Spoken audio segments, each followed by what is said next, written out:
everyone. Thanks for being there. This is indeed the Linda Cohn Show. I am Linda Cohn with my producer, Dominic D'Angelo. Thank you, thank you, thank you. That's right. All of you, I so appreciate it. I sound like a broken record. That's an old term, young people. But when we used to play records, vinyl records and all that, it used to be broken. It would skip over. Anyway, you guys have been great. Really. I mean, you're watching, you're checking it out live, you're subscribed to the channel, you have shared the channel, you have liked everything. And for that, I like you. And because our number of subscribers keeps skyrocketing. I mean, we surpassed 10,000 subscribers. Now we're close to 12,000 subscribers. But wait a minute, look at this picture that Dominic made in this graphic post. I look like very sad in that picture. And I don't understand, Dom, why you picked that picture. And when Dom picked that picture, I said, Dom, I go, don't I look sad? I'm really happy about it. And what did you tell me? I said you looked very happy, and I thought you looked grateful. I thought it was a grateful expression on your face. That was my defense. I don't know if I look grateful. I look like the only thing but you did sell me on it. I could have said, Dom, you're nuts, but I didn't. You sold me on it. I said, you know what? I just look touched. I look like my heart goes out to all those subscribers. That was the look. You sold me. But then every time I keep looking at it, it makes me laugh because at first glance, it looks like I'm like, ew, or I'm tense or I'm stressed. Or like you have a calf strain. Well, anyway, bottom line. All right, Dom, we'll hear from you in a bit. Thank you, because now we're close to 12,000 subscribers, so I appreciate that. I really wish there was something to talk about. I'm kidding. There's so much to talk about. So much to talk about. I mean, I had to filter the things and the topics I wanted to go through, but you don't have all day, and neither do I. So I'm going to start here. Pete Rose would be rolling in his grave right now. You heard me. And by the way, if you want to comment, put something in the chat box.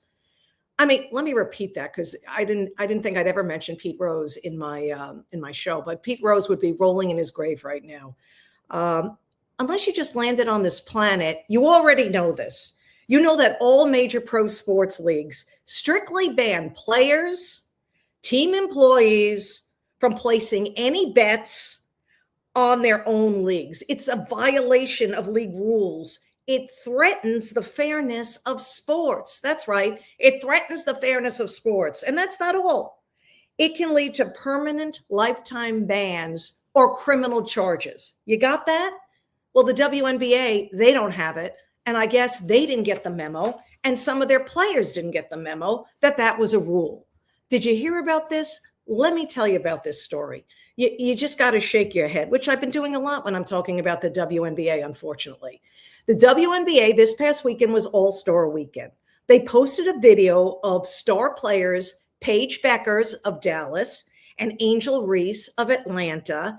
And what were they doing? Well, the video featured Beckers and Reese placing what appears to be a personal $400 bet between the two over whose team would win when they faced each other the upcoming Wednesday night when Dallas faced Atlanta. Roll it, Dominic. And you and Angel made a bet with each other on this game. Is that bet still? This is how the rich stay rich. You gotta save this money. I'm gonna see you next week on Wednesday. Yeah. At night? No, at practice. Oh, at practice? I mean, I know y'all gonna lose, but if y'all lose, I get to have that. if y'all win, you get 400. I get 400. And if we lose, then you get to No, you owe me. bet. I'm saying moment. How can you do something so clueless? How can Paige Beckers and Angel Reese do something that moronic? They not only recorded the video, but they posted it on the official WNBA site. Now, soon after, of course, the league got word of it, saw the video, deleted that post. A WNBA spokesperson addressed why the league deleted the post. They put out this statement. Yeah, I got to read you this statement. I love reading statements. While the social media post was intended to be lighthearted, WNBA players are well aware of the league's policies prohibiting betting on WNBA games, and they receive training every year reinforcing these policies. We recognize that the post missed the mark, really, removed it shortly after it was published, and addressed the matter internally. We will also use this as an opportunity to re-emphasize with the players involved that conversations about wagering on WNBA games, even as a joke, can have negative consequences. So in other words, how about this? Paige and Angel, you two go in the corner and take a timeout. And when you come out from the corner, tell me you'll never do this again. Like they're toddlers. Well, you know, I'm amazed, because what I put out in the universe as a joke, that they wouldn't be banned, they wouldn't be punished, they wouldn't be fined, actually has happened. That's right. Just within the hour from me talking to you right now, it's really unbelievable. A source telling ESPN, a league source telling ESPN that the league has no intention of punishing or fining Paige Beckers or Angel Reese at all. Nothing. They're going to do nothing against these two players, even though betting on WNBA games are prohibited by the league's collective bargaining agreement. So I dug deeper. I said, let me look at that CBA from the WNBA to make sure, you know, everything is accurate. And that, of course, betting is not allowed in the WNBA. Here's what it states. That agreement, the CBA for the WNBA, states any player found by the commissioner after a hearing to have been guilty of wagering directly or indirectly, or of offering or attempting to wager money or anything of value on the outcome score or any other aspect of any WNBA competition, shall, in the sole discretion of the commissioner, be subject to a fine, a suspension, and or dismissal, and or disqualification from any further association with the WNBA. WNBA commissioner, in this case, is Kathy Engelbert. And once again, Kathy Engelbert has dropped the ball. How do you refuse to punish these two in some way, to send some kind of message that don't let this happen again? I don't care if it was a friendly wager. It's still a bet. And we hear all the time from this league and those who run it, those who play in it, that this league should be treated like other professional sports leagues. Well, if that's the case, then these two should have been punished in some way. But according to the commissioner, Kathy Engelbert, that's not going to happen as they sweep this under the rug. It's just incredible. What do you think about this? I don't know. Maybe because I'm prisoner of the moment and it just basically happened. But this is wrong. This is the wrong message that is put out there. And I don't even bet. Speaking of the WNBA, because, you know, they keep feeding me content. What am I supposed to do? Ignore it? Since when speaking your mind and voicing your opinion is a crime against humanity? Sophie Cunningham, yes, that's Sophie Cunningham, of the Indiana Fever, probably the second most popular player in this league, next to her teammate, of course, Caitlin Clark. Her now infamous point, of course, you know about that. Her custom-made basketball shoes sold out in, less than 2 seconds. She's back being the center of attention because she voiced her stance on transgender athletes in women's sports. Wednesday, before taking the court for a game in Seattle, Cunningham told reporters, quote, "I got a lot of negative feedback about me hating trans." And I'm like, I never once said that. She went on to say, "I think that I'm here to extend love. But I also think with that love is truth, being honest, and I want to protect young girls in a locker room or young girls in sport who shouldn't have to go against biological men. The words of Sophie Cunningham. Her comments sparked heated backlash from many WNBA fans and some WNBA players.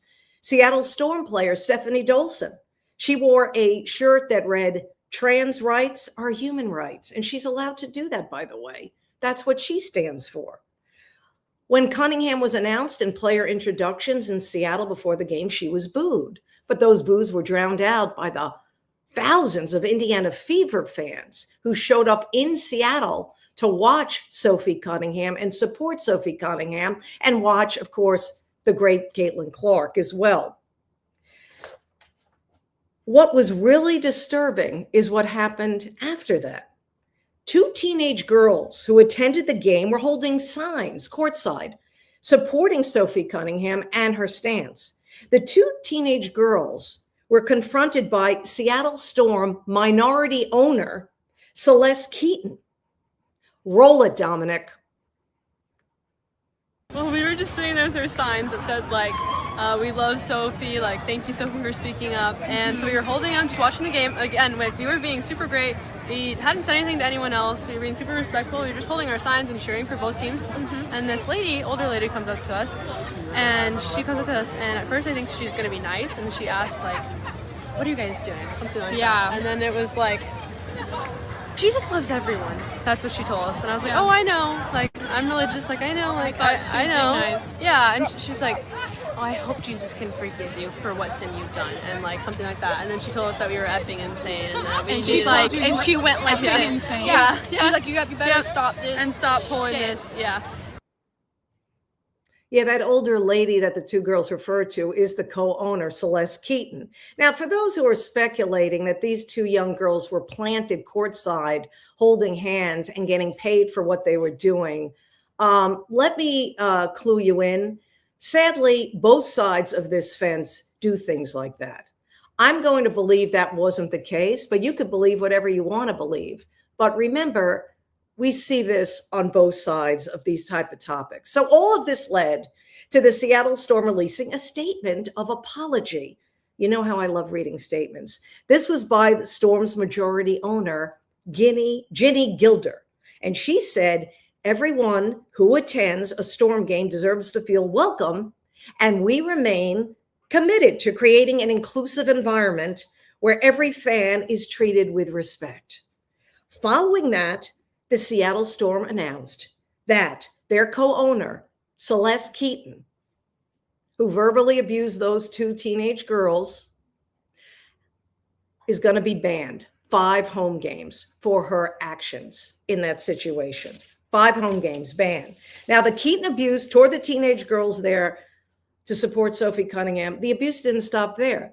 These two girls also faced more abuse from a so-called grown man making a scene. Roll it, Dominic. She's a minor.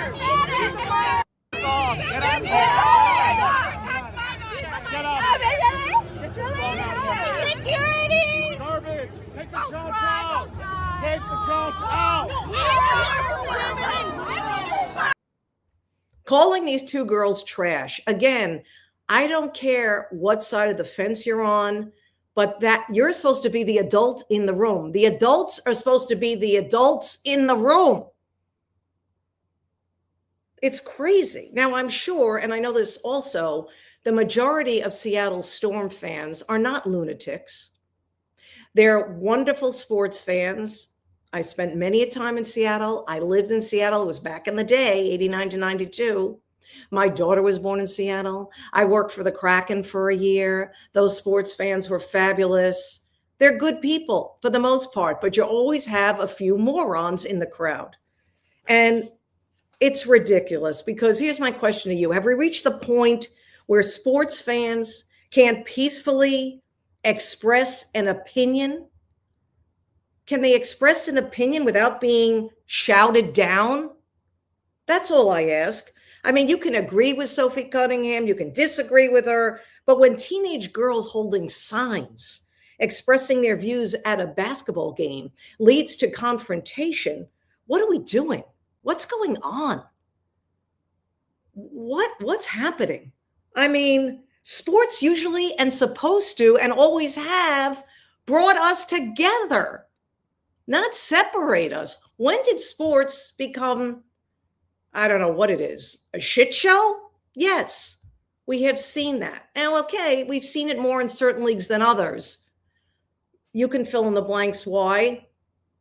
The point is, it should not happen. And it's breaking my heart.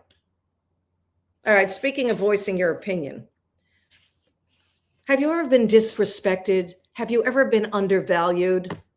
I have. I'm sure you have as well at your job. We've all been there.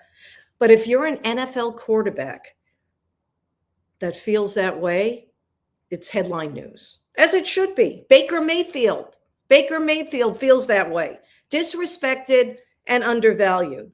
Thursday morning, he told reporters, very frankly, at Buccaneers training camp, that he felt disrespected by the Buccaneers after his imposed deadline passed without receiving a new contract. Roll it, Dominic. I mean, obviously, I've told you guys I've been pretty upfront and honest about my feelings about Tampa.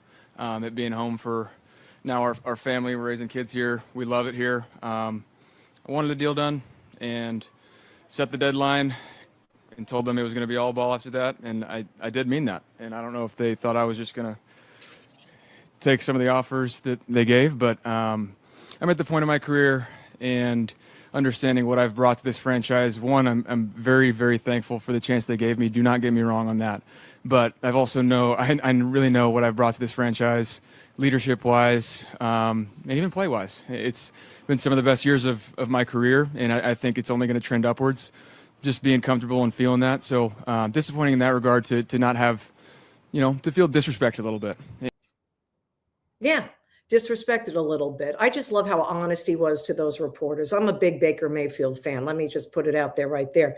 Now, ESPN's Jeremy Fowler reported that the Buccaneers offered Baker Mayfield a 2-year deal extension. And Mayfield then told Fowler that offer was, my words, embarrassing. Why? Because it wasn't the $50 million a year salary that Baker Mayfield was looking for. Let me give you a little history of what Mayfield has done in Tampa. Maybe you're not following the Buccaneers as closely as I am. Since he arrived in Tampa, right after Tom Brady exited with a Super Bowl victory, it was 2023 exactly when Mayfield arrived in Tampa. He started every game for the team, every single game, including 2 postseason appearances. Baker's Buccaneers, though, did not make the playoffs last season. Remember, they went 8-9 and they missed the postseason. Overall, Baker's Buccaneers regular season record, 27-24. Question is, I'll put it out to you. With that kind of numbers, with that record, is Baker Mayfield worth $50 million a year? 1/3, get this, 1/3 of the NFL's starting quarterbacks in this league make at least $50 million a year. 1/3. And you can make the case that Mayfield is viewed, though, as being in that second tier of QBs. He's not on the level of Mahomes. He's not on the level of Lamar Jackson. He's not on the level of Joe Burrow. Some would say he's not on the level. Oh, he's definitely not on the level of Josh Allen. But some would say he's not even on the level of Justin Herbert. He's that second tier. But remember, the quarterback market, it's changed. I mean, $50 million isn't given to just quarterbacks who win MVPs anymore. Those days are long gone. So as I'll say to you again, I'll ask you again, is Baker Mayfield a $50 million a year quarterback? Or is he simply a quarterback in a $50 million quarterback market? And you got to pay him. I say give him the $50 million. I also say 2 years, give him 3 years. The guy's 31 years old. But Baker Mayfield put out his warning signal. He didn't want his contract to become a distraction. Well, guess what? Now it is a distraction. Unless both sides come to an agreement before the games begin for real, it is a distraction. And Baker had this quote, this parting shot today, which I really liked. He said, if you waited this long to take care of your franchise quarterback, He's talking about himself. That's too bad, because it's only going to get worse from here. I'm going to have a really good year.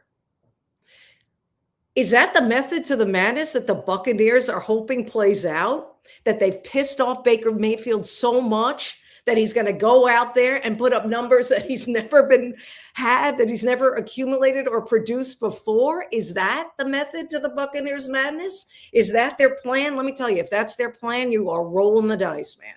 Because yes, I believe Baker. I mean, this guy played through injury after injury after injury. He gives it his all he's got. He may not be as skilled as a Joe Burrow or a Josh Allen or, Lamar Jackson or a Patrick Mahomes, but what he has, he gives it his all. And you just pissed him off. And yes, it might work for you and the organization for this coming season, and maybe you win a division. But after that, Baker has kept his receipts, and Baker Mayfield will say, hey, you like what I did? Too bad. I'm leaving. I'm taking the highest offer. I'm getting the hell out of here. So Buccaneers rolling the dice. Maybe the parting shots, the warning signals by Baker Mayfield today will work in his favor. We shall see. But the guy has a plan. And he does want to stay in Tampa. And he does love it there. What do you think? Is he a $50 million a year quarterback? I think he is. He's a franchise quarterback who plays through anything. He has planted his flag. That's what Baker Mayfield has done and has done. Okay, now I got a question. Staying in the NFL. And I love the Bills Mafia.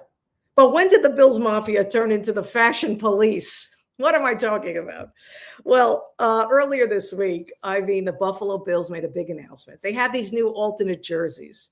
They're excited about these new alternate jerseys. They'll make its debut this season. They are being called the Nickel City jerseys. They tell the story of the city of Buffalo itself, not just about the football team. You're looking at it, the gray jersey and pants, they represent Buffalo's nickname, Nickel City. Did you know it? That was Buffalo's nickname, Nickel City. And they paid tribute to the city's industrial heritage, the steel mills, the railroads, the blue-collar workforce. The gray is meant to symbolize strength, grit, and authenticity. So the uniforms also, of course, coincide with the opening of their beautifully new Highmark Stadium, which will also make its debut this year. It represents a new era of this Buffalo Bills franchise, right? And to the diehard Bills fans, they don't seem to be big fans of these new jerseys. Maybe they don't like change. I don't know what it is, but their beloved quarterback, Josh Allen, voiced his opinion, and he wasn't even asked about the jerseys, but he wanted to get it out there after hearing about certain fans frowning upon the new look. Roll it, Dominic. Jerseys, guys. I don't know if you guys are hating. I don't know. I don't see anything, but they're great. I honestly like. Speaking of new, right? It's a new look. It is. I understand that, but we gotta be new, and I think these jerseys kind of are symbolic of that. And I'm excited to wear them. We had a lot of people that put in a lot of hard work for these jerseys, and it symbolizes a lot of newness, and that I am excited about. Do you like it better than last year's all white, which I thought was pretty good? We didn't win in the all white, so absolutely. We didn't win in the all white. Of course, I don't like those jerseys. It represents newness. And let's tell you, after what we saw in that divisional playoff game with poor Josh Allen committing 4 turnovers, and he wanted a do-over and he was visibly upset, it's time for a change. It's time for some newness. And, he spoke from the heart. I give him credit. But, we'll see if he can win over Bills fans. The thing is like, what do organizations do? They want to, how should we say this, honor the city that they play in, but they don't want to hurt fans' feelings. Now, I think this is great. Anytime you have an alternate jersey, it's a good thing. You make money. The organization makes money.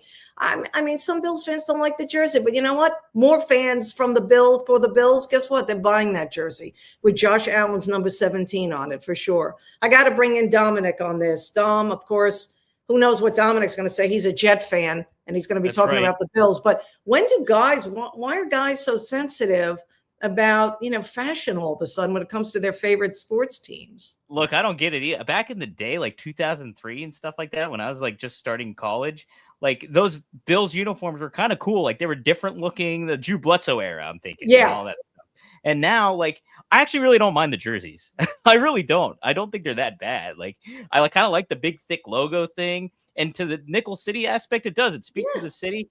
I'm a Jets fan, but I think Buffalo is a cool city. And I actually don't mind the Bills as division rivals. I'm supposed to hate them, but I like them. And I like Josh Allen. So I think he was doing the right thing by all that stuff. I think it's pretty endearing that he, like, kind of called out everybody. Hey, come on, quit hating on the jerseys just out of the blue on his own volition. Right. And so I respect him a lot for that. And I watch it. Watch Linda. They're gonna win the Super Bowl, and everybody's gonna love those shirts. And those jerseys will be triple the price. Right? Triple Yes. Everybody will want Josh to sign them. Yes. But Josh is very good about that. He remembers fans who walk out early at games. I give him credit that he is like he's got eyes everywhere. He's got spies everywhere. He knows anyone who says any negative comments about anything or walks out of games early, he's watching you. And that old expression, Dom, I know you're not super young. You'll know this, you just, Bills fans have given their 2 cents. Josh Allen just gave his 2 cents. You just gave your 2 cents on the subject. Basically, you just gave your 5 cents on the subject because it's Nickel City we're talking about. Makes plenty of sense. I mean, I thought about that. It took me all day to think about that. I think it's a zinger. You should have used that on SportsCenter. Those days are gone. Oh, all right. Yeah, Okay. All right. Goodbye. We'll talk to you later. All right. Here it is. What you've all been waiting for. It's so great. My guest today, none other than my friend, former colleague at ESPN, the great Kenny Mayne. We sat down for a look at his past, his present, and his future. Of course, he had me laughing. Kenny is just so darn funny. He was so funny during the sit down, guys, that he was so good that I have to make it a 2-parter. Yeah, because we just kept going on and on and on and on. So today will be the first part of the Kenny Mayne interview. Here it is, part 1. Roll it, Dominic. My good friend, my pal, my former colleague, Kenny Mayne joins me. Kenny, welcome to the show, my friend. Thanks for having me. That's our dog Benson with a squeaky toy announcing my arrival to the show. Benson, relax. All right. I love the name Benson. Is there anything behind the name Benson? Where did we get this name from? Just that was already his name. That's probably what was most. So we had a big dog named Jed, and he passed away last fall. In fact, I lost my dog and my best friend in 1 week. My best friend, Mark Sansevier, and then he had muscular dystrophy. It's a long story, but I can't tell it. I can't tell part of it without telling all of it. You know what I'm saying? Sure. And it's still good to talk about. I just had a dream about him the other day. Mark had muscular dystrophy and was in a wheelchair, but in the dream, he was back up on his feet. So his brother told me that's native. He was Wolf Point, Montana, Sioux and Assiniboine tribes. And he said that's the native way of him coming back to tell you he's okay. I'm buying that. By the way, I already bought it because I was going to tell you that Yeah. before you just explained that to me. I love it. So And it's Benson, really- we then got Benson. Gretchen immediately Googled next man up. And we got this dog Benson from New Hampshire. And his name was already Ben. He was Big Ben on the Big website. Ben. And he is Ben. Ben, come here. When he comes over, I'll hold the computer. Put him on camera, Kenny. He Put was- him on camera. Well, we're trying to get an ad deal with Chewy or any of the other leading dog brands. He is going to make us, that's really my nest egg right there, that dog. I think he takes us to the victory. Yeah. Well, you're preaching to the choir here for sure. It's funny, since I started doing the show, Kenny, you wing it. It's live. I mean, and so my dog Babs, she has timed her outburst perfectly. Oh. So when my show was over, my previous show, the Amazon guy dropped off some packages, and it was And she Babs goes crazy. rah, rah, rah, rah, rah. And I'm like, oh my gosh, the timing, Babs, you nailed it. Ours is not that way. Benson, I don't really have, we have this big house back in Connecticut. I don't really have my own man room or office room. It's just, here I am. This is my kitchen. This just seems to be the best and the most. Otherwise, you got weird stuff behind you, and like How today do you we feel had about that? By the way, how do you feel about that? You've been on a million podcasts. You have your own stuff. Of course, We Need a Fourth with Cooper Manning and Brian Baumgartner. Why do people care so much, Kenny, of what's behind them and what's being displayed? Well, there's this website. They're on social media called Room Raider. Very funny because they'll make fun of people who have terrible backdrops. I just don't want to be outed by Room Raider mainly. No, I mean we keep saying we're going to get more art, and we got so many family pictures and beautiful pictures of Mount Rainier and whatever, and like we keep saying we're going to, and we haven't. So I just feel like a blank wall. I don't think this is bad. We got some sourdough bread, a toaster, some mini graham crackers, but I'm 4 days deep on no desserts. I've decided to stop eating dessert, except tomorrow night we're celebrating our wedding anniversary, so I'll probably break down and give in to Gretchen for that. As you should. It's a big day, and congrats to that. Well, you know what? Let's go back. I'm laughing. Let's go back in time. The people love nostalgia, Kenny. Okay? They seem to. They seem to. So, and they seem to love the golden era that we were. Time out for me. Did you put the chicken on?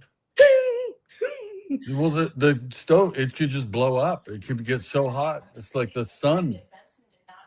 We don't care. Benson can do whatever he wants. He's part of the show. Yes, going back in time. Hi, Gretchen. She's doing a great job. And Kenny's hungry. Nostalgia. I'll carry the computer with me to the grill and just like have it be a roving show. Does it matter? Does it matter that I'm in a chair? Is your show chaotic enough that I could? Here's Benson. Look at this idiot. Let's see.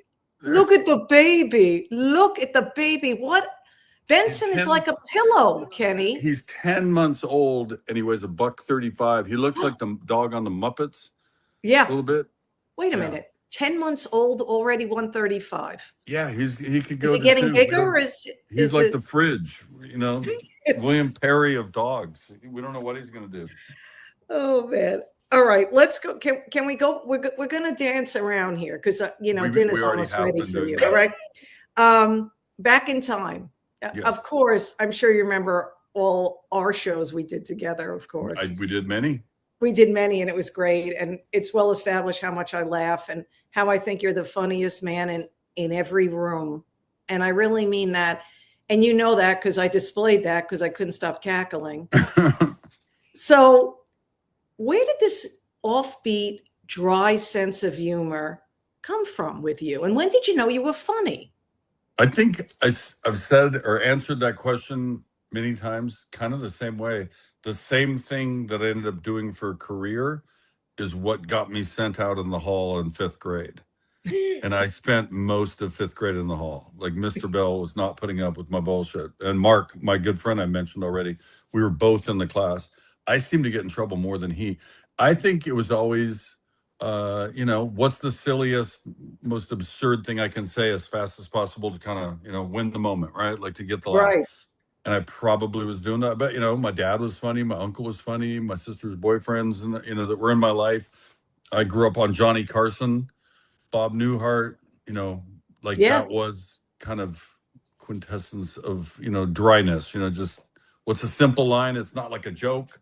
It's not like memorizing a joke. It's more something happens and you got half a second to say something, like to fill that gap. So yeah, I think that was it.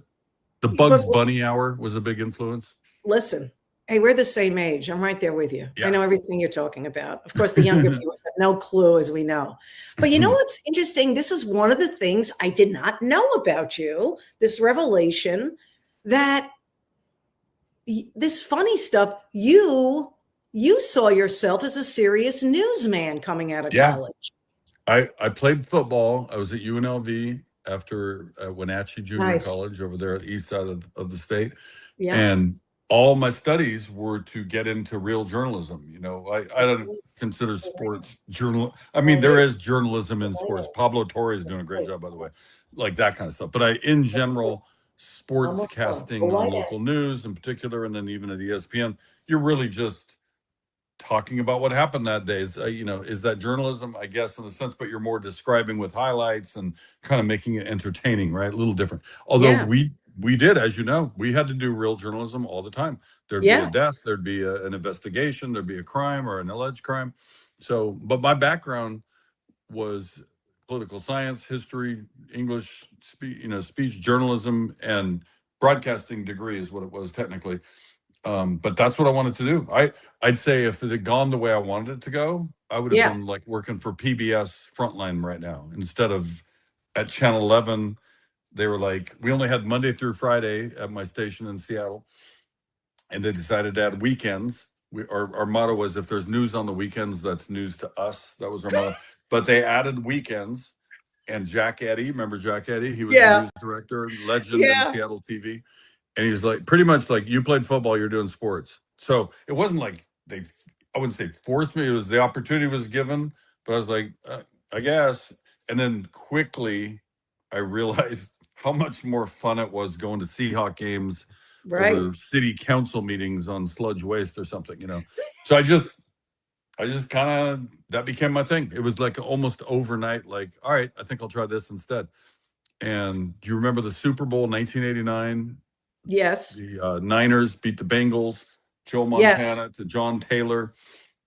I had a good show, a little 5-minute, Channel 11. Nobody saw it, except for the people in the room probably. But I thought it was a good 5 minutes. I sent the tape to ESPN, just blind. Just, hey, my name is Kenny. I do TV. I hope you like my tape. Whatever I said, And they called immediately. Al Jaffe, the czar of talent recruitment, hits me with, that was a good tape. Send me another one. I want to see if it was a fluke. So I sent him another one. So good. Send me another.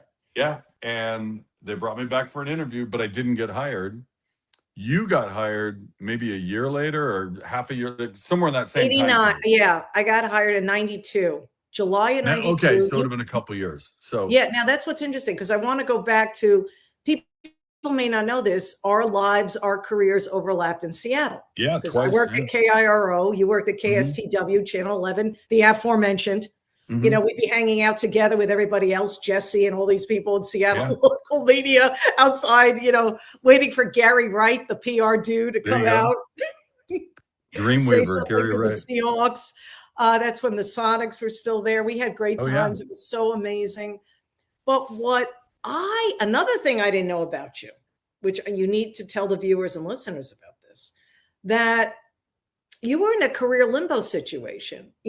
You decided after correct me if I'm wrong, after Channel 11, KSTW in Seattle promoted you, you decided, you know what? I'm going to be a garbage man. Well, I didn't aspire to, no, we got it a little bit backwards. In college, my college summer job and winter job, off job, was a garbage man. I ran into this guy at a bowling alley. We're just talking it up. I played football. His brother plays football. We're just talking. Right. And it turns out he's the manager at the garbage company. And he says, hey, if you ever, need extra money or you want to, fill in, not full time. Okay. So I did. And it paid well. And it was a great summer job. I go on, I finished at UNLV. I actually signed with the Seahawks. I lasted like 2.5 weeks because my ankle, which is ruined, I failed the physical, got a job at Channel 11, slowly worked my way where I was finally on the air. Most people go to Bend, Oregon or Walla Walla or somewhere. I just I'm going to start in Seattle. So, but I didn't get to be on TV right away. So I'm finally on TV doing news stories. Then they moved me to sports and news, and interviewed by ESPN, don't get the job, go back there. And I quit that job like 6 months later we don't have time for the whole of it, but I wasn't happy, I guess is the best way to put it. I just pushed for some changes. They wouldn't give them or give in to me. And I was out. It was probably a little hasty, impetuous, but there I was. Now I don't have a job. I call the garbage guy back. Yeah. I'm like, hey, I just quit a job. I need some, until I figure out what I'm doing next. But they had now just the one-man show, right? Like the garbage men in that neighborhood now just had the claw. They don't need the guy hanging on the back. The garbage industry had passed me by in those intervening years. But he said, I do have some cans that need to be made. So I'm on TV one day. 3 days later, I'm building garbage cans in Kent in the rain and wondering what in the fuck did I just, that was really dumb. Why did I quit? I could Right. still be trying to get to ESPN while staying in TV. Most people would think that's the more correct path. But Right. I went the Magellan route. I went a different way. And it took like 4 years to get ESPN to finally hire me full time. They freelanced me all those other years. Right. You know, when you look back, you were there, what, 20? How long were you at ESPN? Was it 27 years? 27. I came there in Yeah. 94 and I left in May of 21, 5 years ago. Which is a fabulous run. But when you look back on that, you know, for me, it was like just doing Sports Center with you I always look forward to that because I knew I would be smiling and laughing throughout. And, you know, you can take it seriously, but then you don't have to take it seriously. That's what I felt. We were all sports fans. You know, it wasn't life or death for us, yet we got it because we understood what the viewer wanted from us. And you were so entertaining, and yet you could turn on a switch and, like you said, be the serious newsman, you know, like a Walter Cronkite when we had to do a serious story. It was always funny because nobody wanted the serious story, right? You wanted just to have a big party. Hey, let's go to the triple overtime game and highlight, and funny interviews and good highlight calls.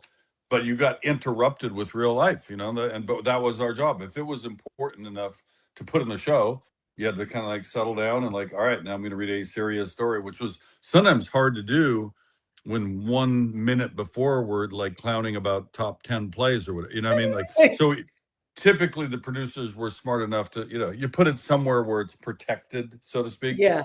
And they'd always warn like, hey, serious story kind of, so that I was just kind of like lean back while the other person, or they would if I were reading it. But yeah, I'm not going to lie. I think you'd say the same. Didn't we have way more fun when it was just a big festival of highlights and jokes? Oh, I loved it. That was my thing, doing highlights. That was my thing. Yeah. You know, I didn't care about being on camera. I just like having fun over the highlights and then back and forth chemistry with someone like you. I mean, then you knew the show was great when you had that chemistry with your on-air partner. Because I felt, you know, you get this question a lot. I bet I always do. Oh, who's the best person to work with? You know, I'm like, I'm not going to single out one person, but I will say the best people to work with were the people that felt like it was a team and they didn't have their own agenda. I was going to say the exact same thing. Like, and it was very few cases, I'd say, in my experience, that I didn't feel that way about the person next to me. Very few. Most of the time, you're rooting for each other, and sometimes I knew a little more about one sport, not many, but football I knew pretty well, and horse racing. I didn't know much about hockey, and I needed like, how do you say this guy's name? You know, right? Like, you'd hopefully help each other as teammates to have a clean show. Because even as much as we wanted to clown around and have fun, always it was get the score right, get the name right, get the facts right. You know, it's the old first do no harm, right? You know, get it right. Yeah. But yeah, I had some rough hockey calls. I probably wasn't the greatest hockey highlight call. I got smarter with time, though. You don't need to name 5 Czech Republic guys in a row and then a Russian scoring. You say great passing by the Canucks. Look at the movement, or whatever. You just fill some space, exactly. Pause, you're stumbling and bumbling, to quote our leader Chris Berman. If you name every name, I mean, God bless those who can do it. You know, God, if you had me be a hockey, literally like a play-by-play, it would be boom goes the dynamite. It would be really bad. It would I'd fall apart. You know, you did so many, for good reason. They picked the right guy. You did so many of this is Sports Center commercials, and they're so classic. What's your favorite? Man, I think it's almost like a 4-way tie. It's almost impossible to just say this over that. But Stuart Scott and I, the Big Buddy basketball program, that's right up there, I'd say. Yes. And the premise, Dan Patrick does the narration and the setup. Talks about how we give back to the community and we're always trying to, you know, help out kids, whatever. And then Stuart and I go to the gym and there was no script. The director's just like, go out there and be an absolute jerk. There was no script.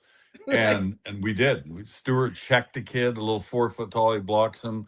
I'm screaming at the kid, you know, your parents signed the permission slip, get up, you little, you know. It was pretty good. Get up, walk off. Your parents signed the permission slip, get up, man. And it was chaos and a blast. And then people don't know, we oftentimes, most of the time I should say, we were working that night. I was on the 11 or I was on the 1. And by the way, you're also shooting 3 commercials during, or however many you're putting in. Right. So there's other people who get paid to be in commercials. You and I have done a couple together, like the kind where somebody gives you money, not the ESPN kind where you sign for $1, Right. but We didn't get any extra for doing those commercials at ESPN. But I wanted to be in them. We all did. So, you know, Yes. they knew they had us because it was to your benefit to be featured in these funny things, right? Why would you not want to?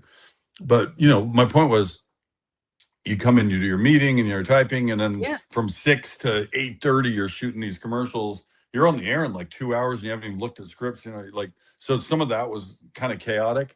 I'd say another one was one of my first ones. The premise was that I let it all go to my head, and I'm talking shit to Bob Lee, and I'm trying to get my girlfriend hired as a fitness beach kind of girl or whatever. Yeah. What was that one called? They had a name for it. I forget. I'm asking Bob Lee, like, where's the buffet? I got a mink coat coming out of a limo. Another one, me and Dikembe Mutombo staring at cloud shapes and just talking about, he's like, that one looks like George Washington, you know. All of them were funny. And I thought the best ones were when we went way off the cliff, where it just got really, really silly instead of, you know, playing off names or current event or something. But, you know, their success rate was very high. You know, I'd say high 80s, 90%, really funny top to bottom. There are only a few that you'd argue like, they didn't think that one through. Yeah, people cared more about when they talk to us. Whenever you run into people, they're like, oh, that commercial. They didn't care about the show. That was kind of an insult and a compliment at the same time. Sure. Like, you know. Yeah, yeah. To say they liked the art of that more than the actual product that we were out there supposed to be working on. Yeah, but it was so much fun. You know, you did so many different projects outside of Sports Center, and thank goodness they let your personality come out with these projects, like Main Street, Main Event. Of all the things you did, I'm going to ask you to pick a favorite of like something that you never thought you could make happen and you did it. I got Stevie Wonder to say, I can't be at the baseball all-star game. I have a high ankle sprain. I'd say that's hands down the greatest thing I've ever done. But there were other things that were so fun. And so, like, you named them all. Main Street was that's Benson. He's got the squeaky toy again. Main Street was a situation comedy done in miniature, like little 3 and 4 minute. You were in one. We did Aubrey Plaza, Allison Becker, John Glazer, Ben Schwartz, all these. They've all now made huge success, you know, particularly Aubrey. And that was kind of like their first big national thing, if you will. Funny show, Josh Shelov, Todd Pellegrino, and we all put it together. Those guys did a great job making it happen. But yeah, the fact that they said, sure, let's do a comedy now, you know, like it had never been done. The part of the problem at the time, though, for the dissemination, I think, was there was just ESPN.com and ESPN TV. There was no app. Smartphones didn't even exist, or they were barely starting. So it wasn't the same environment as today. I could imagine that if there were an Instagram, you know, a different way to put it out, it would have exploded. It would have been. It was ahead of its time. Ahead of its time. It was so made for social media. You know what? I just looked at one of the other ones. They always took my name and added another word. Main Street, Main Event. So the football stories were the quote unquote main event, and I essentially would either make up a story entirely or take a real story and just do a little parody of it or whatever. So we had the fake Seattle Seahawk, Kim Il-sung, we called him. He was a 5'5" Korean guy that smokes cigarettes while he plays. But Holmgren loved him and loved that we brought him back every year for the next iteration. We did it for like 10 years in a row. The one I just showed Bryn, our daughter's friend, Danny, was the Super Bowl one from Phoenix. Remember Paulie Walnuts from The Sopranos? Tony Sirico had the big sideburn. Passed away. Rest in peace. Yes. He'd done me a favor or two. He'd been in a couple of my other bits. Yeah. And he calls me like Monday of Super Bowl week, and our story that we were going to work on had just fallen apart. It was no longer going to happen. We were like, what are we going to do for a story? And you know, we had all week to figure it out. He calls me and says, hey, I need 4 tickets. I said, for what? The Super Bowl. It's really hard. I mean, I'll try, definitely. He says, I know you'll do it, kid. And he just hangs up. Oh, no. So it was almost like in real life, I'd been threatened by a Soprano by a mobster. figure. Yeah. And so we decided, let's just make that our story. We just announced that I've been threatened by this Sopranos guy, right? And I went all over trying to get tickets. We ended up having a little person. His title was Midget Actor of Phoenix, Mark Okay. Trombino. We hired him. We blew up a car. Dave Craig was on a horse at one point. Michael Clark Duncan did the voiceover. Stacy Keebler slapped me across the face for some reason. Like, we had all these crazy elements all in one little story that we threw together by an emergency. So that, among many, the wider world thing was a blast, traveling around the world and doing all these unique sports. It's kind of hard to like rate one over the other because I also still like doing sports. Is there something that you wish you could have done that we weren't able to do? Or maybe the boss has said, Kenny, I don't think so. Oh, we had one plot line. I can't even say it. This is a family program that was, is it? Yeah. I'll tell you on the side. I don't, it's too far. Honestly, I didn't feel like I got held back. Like, no, you can't do it. It was more sometimes the edit of what I turned in. Like, okay, we went out and did it. We thought of it. We wrote it. We did it. And then somebody was like, I'm going to take that sentence out. It's like, that's the kind of editing that bugged me. Yeah. Because, you can show one thing to 15 different people and they might each have a different suggestion. I sometimes think they should let people, and they did for the most part, if somebody has a certain skill set, just leave them alone. Just keep it under 3 minutes, instead of trying to micromanage people. But all in all, I can't really say I had too many complaints that way. I had probably more freedom than the next guy, but you always think about the ones that didn't work out. So to be honest, sometimes we would add something to the script that we didn't care about, like something way over the top, to let them take that out. Then we would get to keep the rest of the stuff that we really wanted in. So sorry, we've tricked you guys a couple times. How great is Kenny Mayne? So great. And I told you, so great. We're bringing him back. Part 2 will be our next show, which will be, of course, Monday. Oh, so funny. My favorite thing is Don putting up that picture when he was talking about Kenny being a garbage man, Oscar the Grouch, or whatever he's called, the garbage can. It was just so great. If you blink, you might have missed it. If you subscribe, you can always see it. Just this goes on and on and on and on. But thanks to Kenny. We'll hear more from Kenny on Monday's show. All right, Dom, it is that time. We've waited very long. We hope to get some good fan questions. We appreciate all that have chimed in. And I also want to say thank you to those who chimed in during that interview with some very, very, very nice comments. And that means a lot. I know it means a lot to Kenny. It definitely means so much to me. So thank you for taking the time to doing that. Yeah, it was awesome. And Kenny, my goodness, what a guest. I was laughing so much backstage as we were recording that interview. Unbelievable. I mean, he's such a talent. It's great. But wouldn't it have been, I'm telling you, he was made for, back in the day, those bits in social media. Everything he would have done would have gone viral. 100%. Like, just the cleverness that he has with these commercials and what he was doing, his timeliness with it all too. It's just impeccable stuff. Man, I almost want to like make him on Madden and like play as him as a quarterback, just so he can have a successful NFL career. That would be sweet. Yeah, of course. He suffered that awful injury at UNLV against Oregon, ruined his career. But yeah, he could still throw a football. Oh, he can still sling it, I bet. No doubt about it. Yeah. All right. Speaking of slinging it, let's do some questions. We do have a quarterback related question too, Linda. This is from another Linda, Linda Flores. Thank you, Linda. Hey, Linda. She says, what kind of season do you think Aaron Rodgers will have this season with the new Steeler leadership? Yeah, we talked a little bit about this a couple episodes ago, but why don't you elaborate? I'm intrigued to see what you have to say about Aaron Rodgers. Yeah. Listen, here's the thing.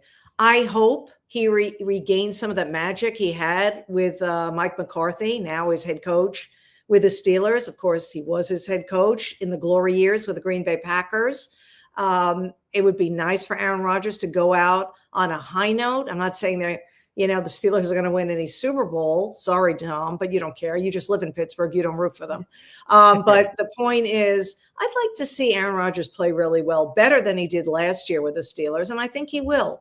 I really do. I think he has some pride, and I think he's going to work hard, even more so, to go out on top. And what define on top?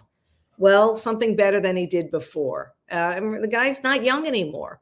We'll see what he can do. I still think they need a little more around him to be successful, but I'll be rooting for him. I'd like to see him do well. Dom, what do you think? You're in Pittsburgh. What are people saying about it? Yeah, like I said, people are a little bit disenchanted with the aspect of Aaron Rodgers coming back. They did not like that it took so long to say he's coming back. But look, I mean, if you can put 2 and 2 together, he was going to come back, right? Yeah. And on top of it too, I like Aaron Rodgers a lot. I'm a huge fan. He's probably he probably is my current favorite player in the NFL. And like I said too, the Jets stuff wasn't his fault. Like he was just part of it to help out, and it didn't work out. So with timing is all wrong there. Yes, and with the Steelers, him being the age that he's at, he tends to let go of the ball a little quickly now. Doesn't want to get hit. Can't say I blame him. But look, I think Mike McCarthy's got the offensive mind. Mike Tomlin necessarily wasn't that. So a veteran mind of a coach to put that forward for Aaron Rodgers and understanding the kind of a player that he is, I think it's going to work out pretty well, better than some people think, as long as Aaron can stay healthy. So yeah, and I think Mike McCarthy, honestly, I think Mike McCarthy wants to do some things, right? I mean, he wants to show that he's still a winning head coach, Super Bowl winning head coach. So he's inspired as well. So it's something to watch. And Aaron Rodgers said earlier this week, too. Yeah. They're a great point. Great point. Yeah. And Aaron Rodgers said earlier this week, when asked about what made him decide to come back, he goes, the wife told him it's okay. Do it one more year. The wife. Yeah. Didn't mention her name. It was the wife. I like that she's an air of mystery too. Like, why put her out in public? Yeah. I respect that. I'm not knocking it. He's giving her credit. Right. Give her credit. Tell the, so it's all on her. We'll see what happens. All right. You got another question? Yes, we got another one here. This is an interesting one. This is from Wex Waffer, whatever it may be. Sorry, I'm butchering it. Ask Linda, if you could dunk one old athlete into the fountain of youth, who would it be? If I could dunk one old athlete in the fountain. Oh, I see. To bring that old athlete back so we can. Yep. That's a great question. And one that I never answered before. Oh, man. You know what? The first one that comes to mind, and I'm sorry, MJ, but you are old, but I'd like to bring Michael Jordan back. My goodness, yes. Let's have the real battle. Who's the GOAT? Bring Michael Jordan back. And let's see in today's game, right? What the numbers, can you imagine the numbers he can really put up? So let's dip Michael Jordan, that fountain of youth, bring him back. Let's see in today's NBA what kind of numbers he would put up. Because when he played, we all know teams like the Detroit Pistons and others were basically tripping guys and getting away with it, or muscling them out, Bill Laimbeer and all the bad boys and everybody else. MJ couldn't breathe. But can you imagine in today's world, today's NBA, what MJ would do? But of course, today's world with social media, Michael Jordan has to be very careful. So if he drinks from the fountain of youth and he gets to play in today's NBA, he has to really be a little bit more secretive because everyone's got a camera. 100%. I think Jordan's a great one, right? Jordan's amazing. Like, oh my gosh, that's the epitome one, I think, to choose for sure. Yeah. That's definitely the one. Yep. All right. Anything else, or is that it? That's cool. We got one more. I'm going to put a little spin on this one for you, Linda. Spinning. This is from a friend of another show of mine. His name is Triple E. He goes by. He goes, ask Linda, have you seen The Odyssey? If so, any thoughts? Now, you haven't, though, right? No, everyone and my grandmother basically have seen The Odyssey. I have not yet. I plan to, but I'm, waiting for a good time. Obviously, you want to see that in a theater, IMAX, the whole 9 yards. So I probably can't answer this question on whether I like it or not, but I heard it is worth seeing. I saw it in theaters. I give it an 8 out of 10. I thought it was a really, really good movie. Well, and it's not too long. It's not too long. You only feel the length at the very end, I feel. Okay. And then it kind of still picks up a little bit, but you still feel the length of it. I would like a little bit more of the Greek mythology in it. And that was kind of taken away, but I understand the intent.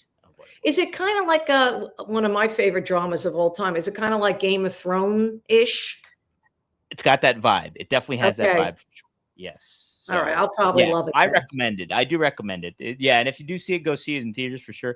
The way I was going to spin this, what athlete, what his Odyssey or her, or hero's journey would you have, did you enjoy the most as a sports fan?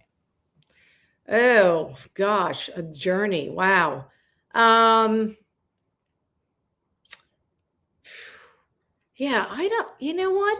I'm going to let you, I don't know. I mean, you can name everyone who's had major success. They had a nice story to it. You know, John Elway had to wait a while to get his 2 Super Bowls and get a Terrell Davis around him to help him get those Super Bowls. I like the stories of athletes who are patient but still give it their all, and their play helps others around them do better. So, you know, I mean, the ultimate great story, I know he's a little off the wall now, but is Tom Brady. I mean, Tom Brady, man. I mean, his story, his journey is well documented. And, you know, I think that's the best. It really is. Nobody expected what he turned out to be. A guy who couldn't run the, whatever it was, 40-yard dash, looking fat, to a guy who's the greatest of all time, looking ageless. Unbelievable. Now it might be wrestling soon too. Stay tuned. And might be wrestling with your buddy Jake Roman Paul Reigns. or Logan Paul? Which Logan one? Paul. It's Logan Paul. Yeah, Okay. Jake Paul is just supporting Logan. that's right. All right. That sounds good. Okay. We will, let's end it there. Thanks, Dom. And especially thank all you guys. You guys are amazing. I really appreciate you tuning into me live if you can. That's really helpful. But most important, thanks for being there. It means a lot to me and to Dom, of course. But we're just having fun. And I'm really glad that you're along for the ride. And I love your comments. And I love the fact that you're sharing what we're doing here and you're liking it and you're subscribing to it, because that number is going to continue to skyrocket. And the more it does, the better it is for us, which means the better it is for you guys. And I promise you, we will continue to have fun. That is the main thing. But also speak our mind. You see the hashtag total freedom. That's what I got here. And again, I appreciate all of you for hanging with us on the Linda Cohn Show. And see you next time. All right. We'll see you Monday, part 2 of Kenny Mayne as well. Have a great weekend. All right. Bye.